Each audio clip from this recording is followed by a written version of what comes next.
Nyakura mag jong waseduogo wantiere kar kae ote medo mana donjo ka paro nitiere mopogore opogore wayudo kanyo sa Andrea Yoro wacho ni entiere chenro kendo neno kaka entiere Bogita wacho ni twak mit kendo entiere iye kae mano kanyo kod Roki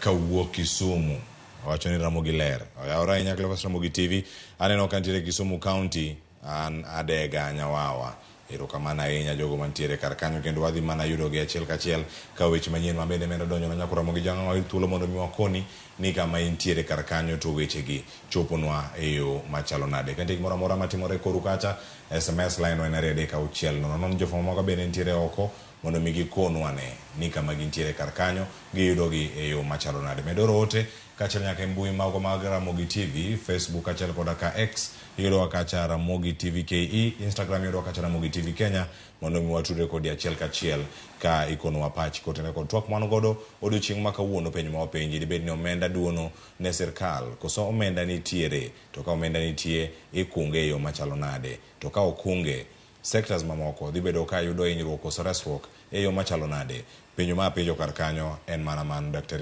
Elly sectors mag sirkal sectors mag piny Kenya monego bed ni yudo resruok mopogore opogore wan kacha mag thieth wantiere gi mag loso piny kod mwandu mopogore opogore mantiere iye kacha mano mag infrastructure kinawe kar kacha weche gi bende mago mag bero uchumi ka rido kanda makama kore medo ride bino dhi neno ka otimore migepe mamoko koso dhi beda beda gimoro ma itimo mana ne jotije mago mag sirkal nikech wacho ni gin ming'ado negi wuodhe makamagi dibeni iri kacha momenda thoth ma irango kama dhiye to gima CPA Abongo bende wacho ka weche mag tieko weche mag mibadhi wang'e ni public service ka ema weche gi bende thoro mianogi ng'eni ka ng'iyo malong'o apani ng'ado wuothe public service biro ketho weche mang'eny ok unya bedo piny ma ji ok wuothie gima ne piny owinjo te piny owacho owinjo tim en ni kidhi wuoth to winji kel report gima ne somo kuma ne dhi e wuodhno to kilora lora ni kik ji dhi wuoth owinjo nikech sama ji ok dhi wuoth ibiro ng'e nade gik malokore e pinje maoko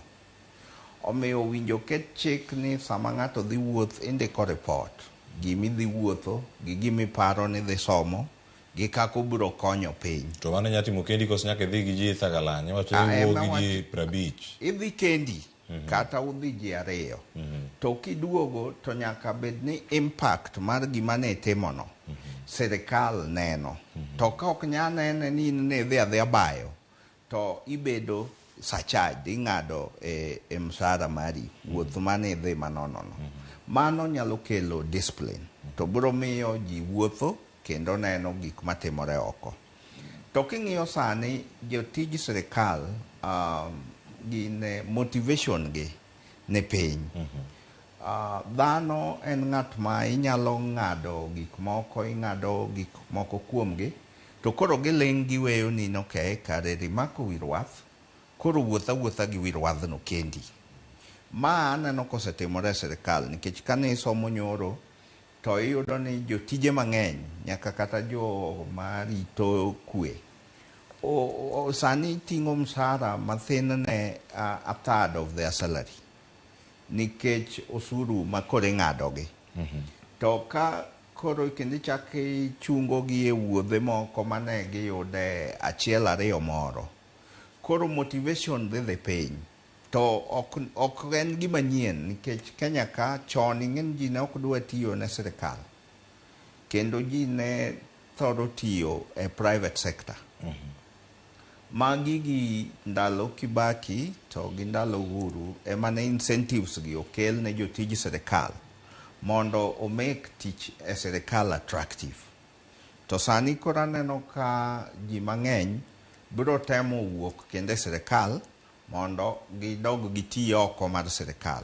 kata otiye sirkal adiera ni ji mang'eny tiye sirkal to otimo gire moro oko koro yudo ka en gi paro mopogore nikech thoth tekone okete gire moro motimo ma okono kamano erokamano ahinya Dr. Elly CPA Abongo nitiere kamachielo kama koro danwa rangi chenro gi duto ka gitimore kendo iyudo ka sirkal